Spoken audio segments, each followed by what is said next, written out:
Welcome to a Foxy Tech Tips tutorial on scanning QR codes on Samsung Galaxy without downloading any extra apps.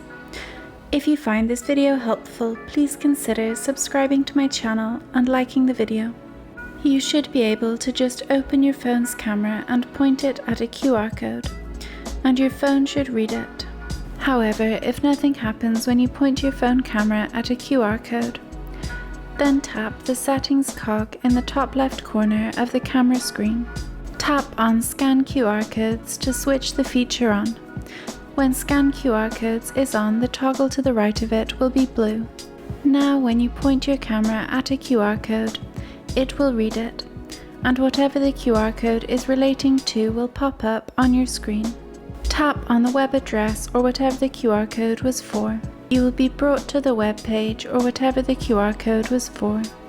And that draws an end to this tutorial. Please like the video if you found it helpful, and subscribe to Foxy Tech Tips for more Samsung Galaxy tips and tricks.